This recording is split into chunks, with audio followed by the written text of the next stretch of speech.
Good morning, YouTube. Well, I just thought I'd show you one major advantage of it being -2 Celsius is that the front windshield is covered in ice. Nobody can see me get out of my little hidden area. So, major bonus. Here's a non-major bonus. This is water and ice that's accumulated on the top of the van on the roof where there is no insulation. I don't know why some people say you should not insulate a van. They're crazy. I need to insulate this part.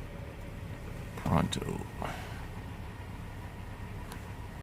Alright, all defrosted. Look, I did defrost the inside too. I don't remember having to do this in a car when I wasn't living in it. Like, never done that before. I don't know. I'm speechless.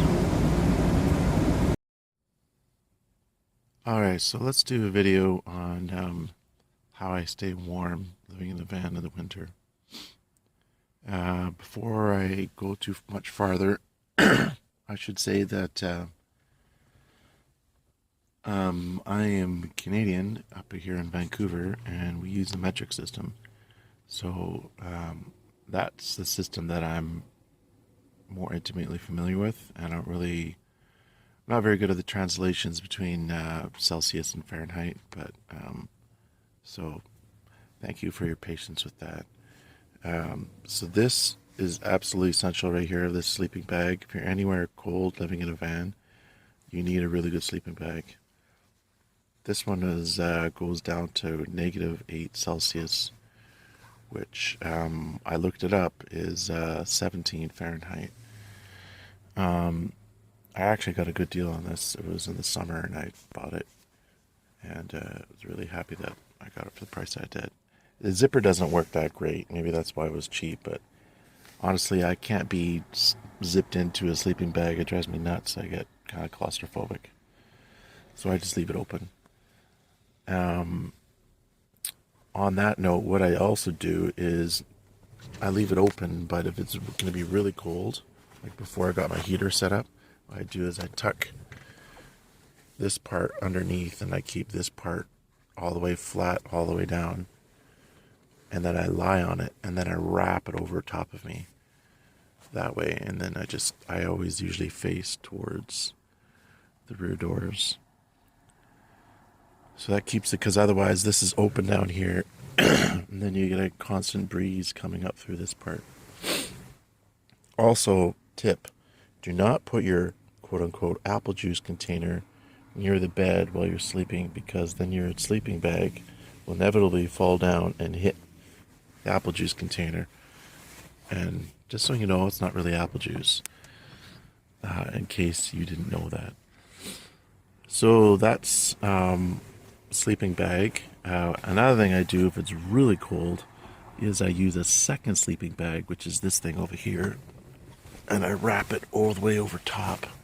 This is just a light sleeping bag. It's a cheapo Walmart, but when you have two of them, it's quite warm.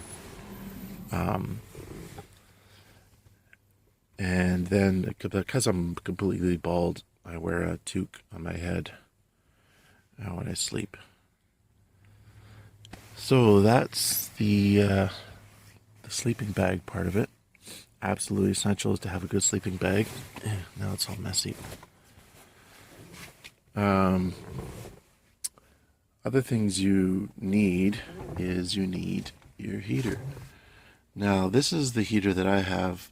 It's the Olympian Wave 3. It's 1600 BTUs on low and 3000 BTUs on high. And for you, those of you who are wondering, yes, I do run it at night. I have it on the low setting. And I've been experimenting with that a little while ago, like 3 days ago. See that big blue thing right there? Light blue, that is a piece of insulation. It's stuck in the door. Because I haven't made the door yet, and I don't really have the time right now. I'm extremely busy at work. And to actually build the door properly is going to take quite a bit of time. So I just cut the piece of rigid foam out, stuck it in there. It goes all the way to the floor. And then I taped off some polyurethane plastic all the way over onto the other side. Maybe I'll show you a shot of that later. And on the other side, that's just cardboard. If I take that out, you can actually see the rear window. And I need to put another piece of blue foam in there. And then somehow I'm going to make it pretty, but for now, it works okay.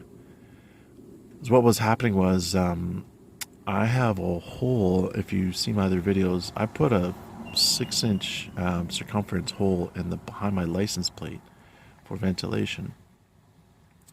But what I found was I had a whole bunch of cold air coming out the bottom, and it was very cold. I mean, I was using this light blanket to just, there was a big crack there, and I had some plywood there before. That's what it was, and there was about a 2 centimeter gap, and I tried to stuff the blanket as best as I could into that gap. But I decided, the weather. Google was saying the weather's going to get -6 Celsius. I'm like, that's going to be cold. So ever since I've done that, it's definitely gotten warmer in here. It was tolerable the other way, but it wasn't comfortable.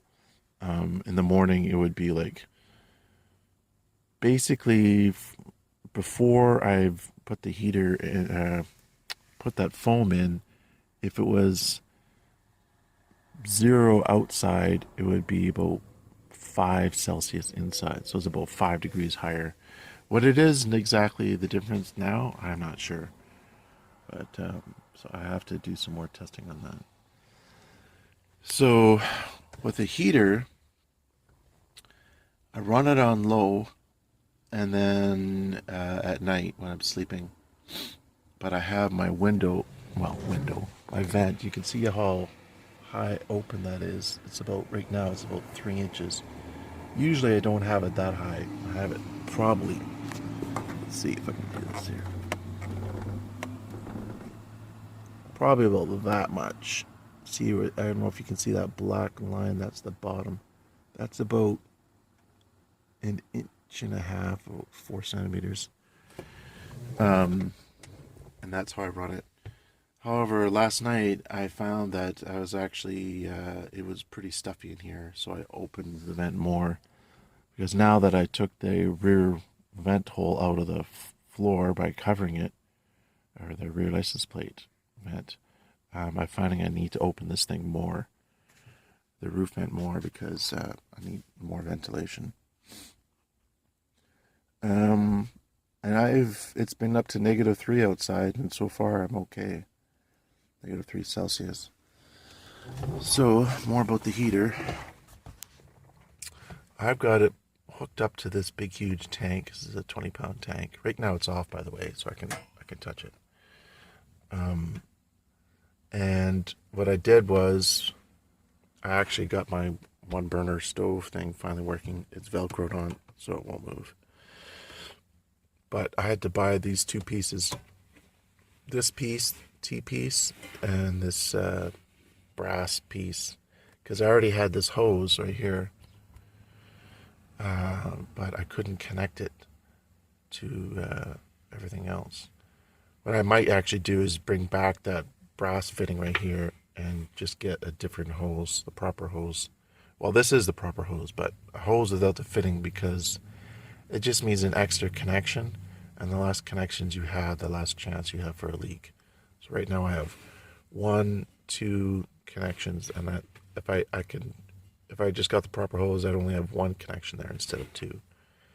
And of course it's connected to here, and it's connected to there. So maybe I should make, when I do my stove video, I'll talk about how to actually buy the right parts. It took me a lot of head scratching to figure out which parts I needed. I already bought the wrong part once. I was very careful to make sure I didn't do it again. Basically, the heater, the Wave 3, and most heaters, including the Mr. Buddy heaters, they need this little thing right here. It's called the regulator. And that makes, it makes it so, oh, it started raining. That's interesting. Us Canadians are obsessed by weather, by the way. So this regulator makes it so that it decreases the pressure into the heater. So now it's a low pressure system. But the stove requires unregulated. So that one goes right through, right to this hose, and there's no regulator here. So it's high pressure. I'm not an expert in all that stuff, so do your due diligence and research. So, yeah, so it's all hooked up properly. I'm not really thrilled with how this is done. I might actually, I might take this propane box and actually increase the width of it, because it really just barely fits in there. And something that is important like this, you don't want to mess around. You want to make sure it's done absolutely 100% right. It's working right now and it's right. There's no leaks. But changing this tank on a regular basis, not ideal with all these stupid connections in there.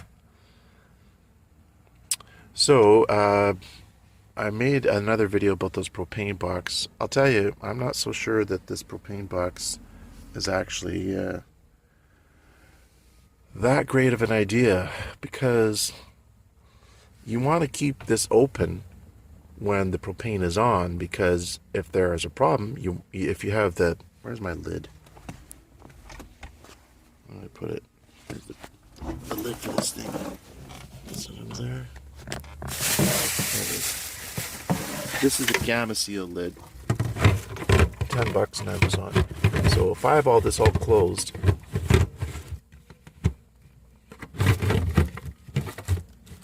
could do this with one hand. Not my left hand, that's for sure.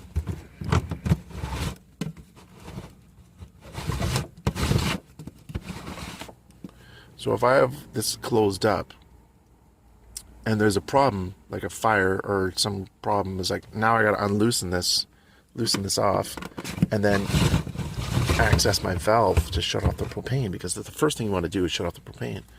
So basically that means I can't have the Gamma Seal thing on, which means, what's the point? Because if you don't have the lid on, then you're not containing, if there's a propane leak, it's going to go out the bottom. Now at night, I have the propane on when I'm sleeping, because that's how I run the heater. So the only time I really put the lid on is when I'm driving. It just seems, the whole thing just seems a little bit silly, to be honest. So anyway, it's a nice place to put the tank. So I'm going to go through the steps I do to turn on the heater. So basically, it's in the off position. First thing I do is I turn on the propane to open. Oh, maybe it's already open. Huh. Oops, I forgot to close it. That's the other thing you got to do, is pay attention. Make sure your propane is off before you start driving. So now it's open. So now I press this thing down. This is going to be hard to do with one hand. In fact, I don't think I'm going to be able to do it with one hand. Let's see if I can set this up differently.